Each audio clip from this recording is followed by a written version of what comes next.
Hello. Today we have a series of 3 poses, sitting poses that are very calming for the body and the nervous system. They can also bring more energy into the body and help with deepening the sleep. We're working in through the legs with Pascimottanasana, Janu Sirsasana, and Upavista Konasana. So we have a series of warm-ups to do and various ways for you to do them. So we're starting out with our legs up the wall pose. Back is flat onto the ground and hips are on the ground. So just letting the legs rest up towards the ceiling and finding the shape of the legs into the pelvis. So we begin this series with taking our legs out wide, feeling the external rotation of the inner thighs, and then there's a little bit of tilt in the pelvis with creating that the pubic bone moves towards the wall. So there's a slight lift or a natural curve in the lumbar spine and a drawing up of the sacrum as the legs drift out. And then inhale to bring the knees or the legs back up to the midline, and then bending the knees in towards the chest. This looks like Konasana, so the feet are in a bound angle. Knees are out to the side, and again, the thighs are doing external rotation while the pelvis is tilting more into that cow shape. So that meaning pubic bone towards the wall, sacrum lightly drawn up. Bring the knees together once again. Extend them up towards the ceiling. Good. Exhale and let them gently lift out to the sides. And so we begin this series on our breath. Inhale up, exhale bend, inhale knees out to the side, inhale come back to center, extend the legs up. Good. One more time. So this becomes our flow. Inhaling, exhaling, inhaling, exhaling, inhaling, good, exhaling. Now this time we'll add just a little bit of a quad stretch here, and you can roll the hips slightly. See what you need to do as you roll a little bit over towards your left side to bring that right foot, bending the right knee and the foot to come beside the buttocks. Good. And then bringing the legs back together, letting the quad stretch out, and then doing that on the other side. So you can rotate the hips so we don't torque the knee. There's an inner rotation, the foot comes besides, just testing the water to stretch this quad out. Then inhale back up. Good, maybe one more time each side.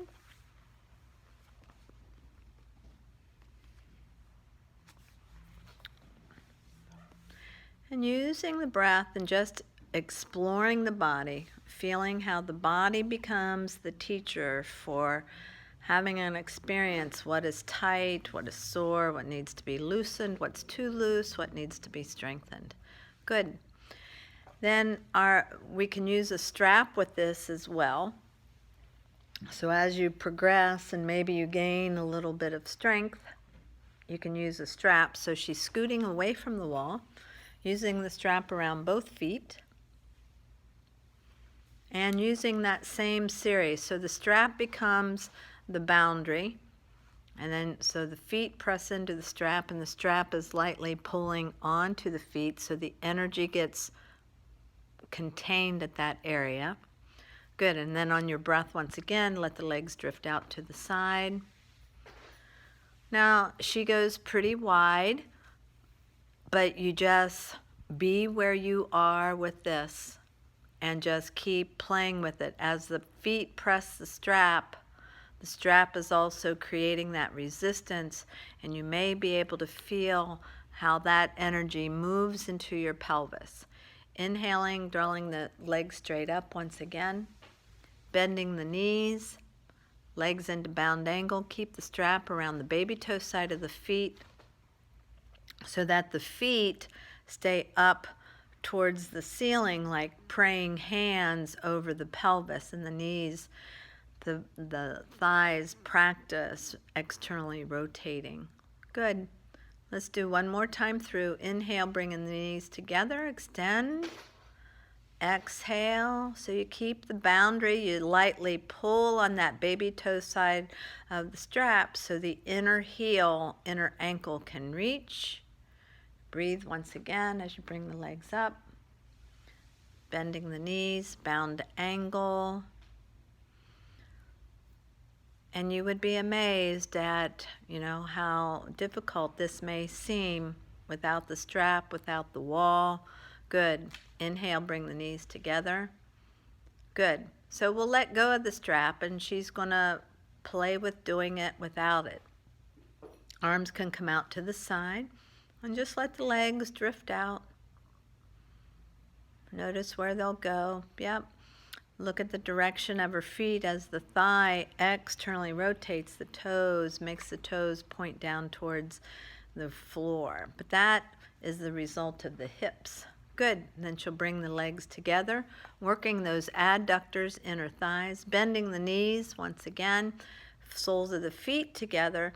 And we can reach up and grab the soles of the feet with our hands and bring them closer together. Good.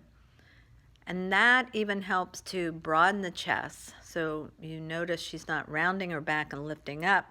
Arms are engaged, chest is lifted. That same pelvic tilt that we had against the wall is occurring. Light lift in the lumbar curve. Beautiful. Inhale the knees together, extend them up. Good. And then gently lower them down.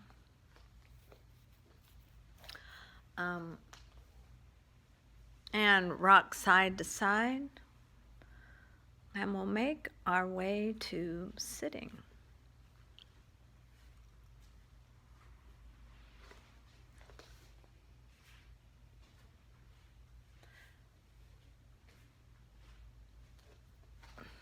So we have a couple of straps to demonstrate our Pascimottanasana, which means Paschima means the back, Uttana means extension, so it's a extension through the back, which is our western side of the body, and which is also known as the universal side of the body. So remembering that the universe has got our back.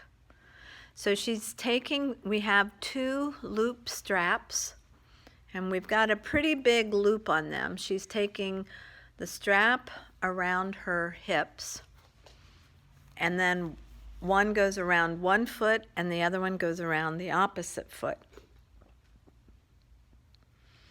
Now what this helps with is that relationship between the hips and the soles of the feet. So the sacrum, part of the hips, the sacrum is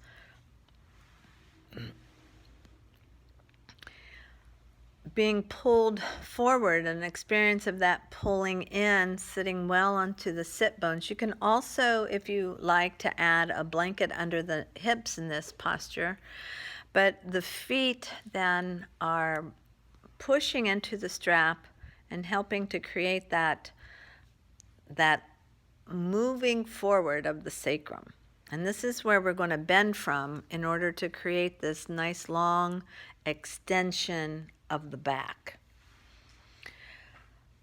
She also has the strap she can tighten it on her way down as you move through this, because the strap will loosen, and by you tightening it up, it adds that touch of teaching that the strap is guiding the forward bend from the sacrum. And she takes a deep breath in and begins to pour forward. Ultimately, we would like to grab the soles of our feet, But if you're using the straps, you can gently walk your hands down the strap. You can let your hands rest onto the thighs, onto the knees, onto the shins, just gently working your way down, using the breath. The spine itself creates a little bit of that cat movement. If you were with us when we went through the cat-cow series, of the spine drawing in. So our forward bends, there's more of a back bending sensation in the spine as you're forward bending from the hips. So the heart is lifting, breastbones moving towards the collarbones, towards the chin. Sit bones are drawing back. Good. Navel is drawing in and up towards the back ribs. Good. And this is the posture. So the body is teaching us, the breath is teaching and leading the movements. We just inhale and exhale and see where we can go.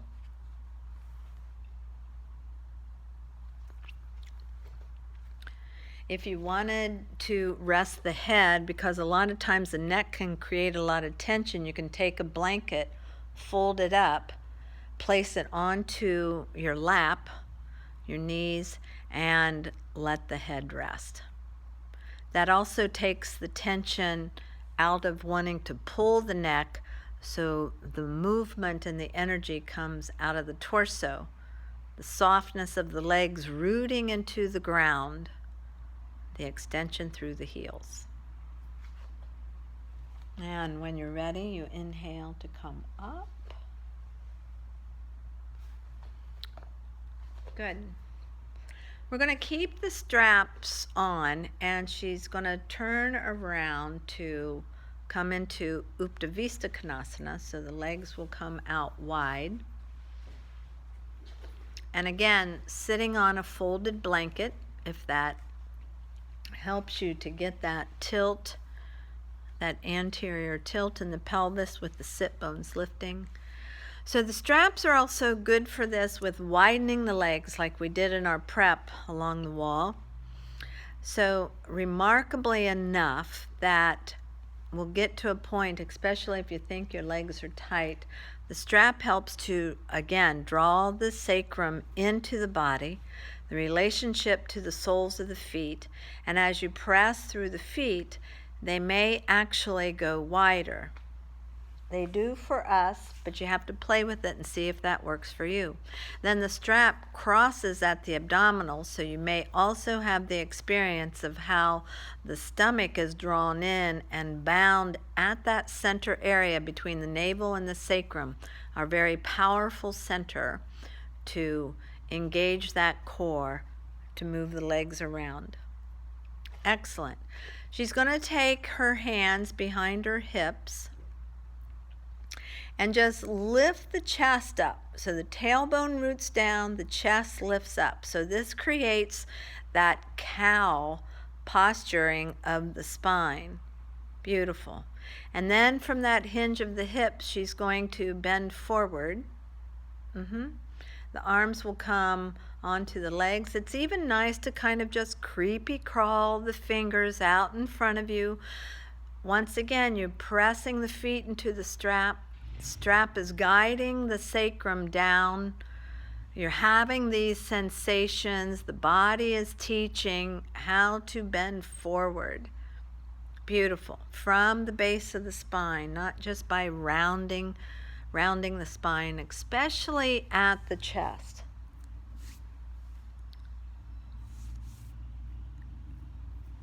Use the breath to keep feeling the back of the legs pressing lightly into the ground. Just keep it all engaged.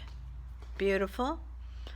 Adding the blanket once again underneath the head. Again, it creates a calmness onto the forehead so that we're not pulling and struggling. We're actually just kind of hanging out, breathing, feeling the nervous energy release, the nervous system release, so then the muscles will start to grow and lengthen. Stay long enough to have a nice experience with yourself. And then inhale to come all the way up. Good. And then we'll move into Janu Sirsasana. We're going to use the straps once again. We're going to take one of them off. And we're going to bend the left knee in towards the chest. Good. And then just kind of let it hang out there for a moment. Feel the fold of the leg. Pressing the foot onto the ground, onto the earth. Feel the sit bone move towards the heel so you get this nice folding of the thigh. And then from the hip socket, it's just going to roll out to the side. So the left foot can either stay up against the right leg, or you slide the knee out a little bit more to bring the heel into its own groin on the left side. And then once again, the relationship of foot and sacrum, bending forward from the base of the spine, drawing the navel up, using the breath to gently let go. Now, because this almost seems like a twist, the body will want to feel like it's twisting over that left leg out to the side. You actually kind of gently maneuver the lower rib cage around so that you're finding balance through both sides of the body. Excellent. The extension of the spine from the base of the spine, moving that energy up into the head, checking in that you're not pulling on the head or the neck, the chest, the heart melting, moving towards the breastbone towards the knee. Janu Sirsasana. Janu meaning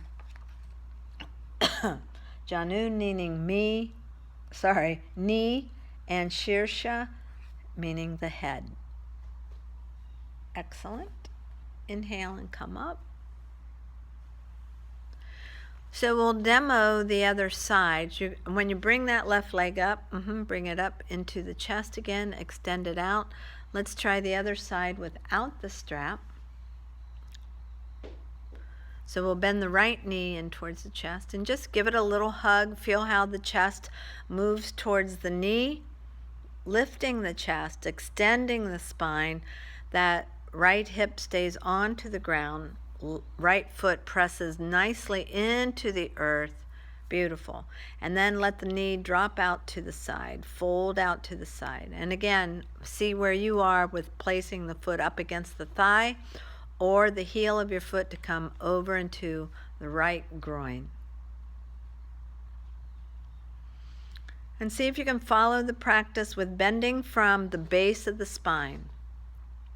She's got her hands onto her ribs to bring the rib cage around so it evenly folds over the left leg while the right knee externally rotates. So the hips are drawing in and back. If your sit bones feel buried into the ground, you lightly lift them up. The spine extends from the sacrum, from the sit bones, the sacrum, the 5 fused bones at the base of the spine, like the handle of a whip, solid, to let the action of the spine undulate towards the head. Chin is lightly drawn in.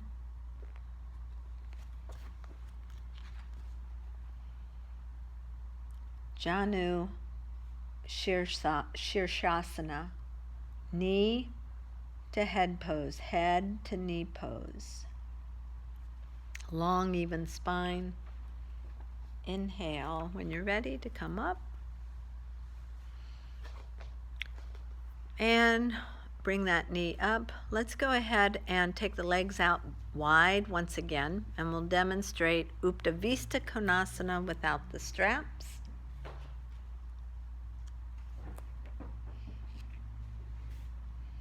Upavista Konasana is a seated. Upavista is seated.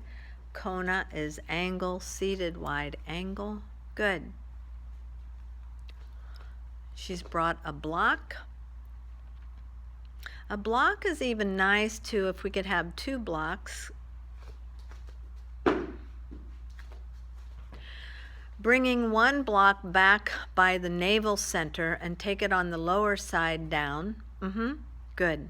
And then the block out and forward for the head or the chest. So you begin to move forward from that sacrum, long spine, forward bending, but the spine is making a slight back bend. The block at the navel center helps to draw that navel up, keeps leading the chest forward. So the chest can either come onto the block or the head. Good. Arms stretch out wide to grab the big toes. Peace fingers, which are your first 2 fingers, index finger and middle finger, and your thumb to grab the toe, letting the ball mount of your foot draw back towards the face as your heels extend out.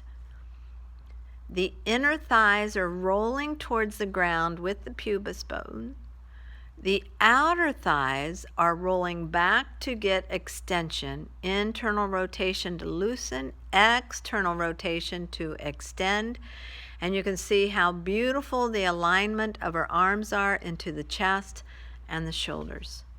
Nothing to do here but to wait and to breathe and allow your true essence to unravel and come forward. When you're ready, inhale to come up.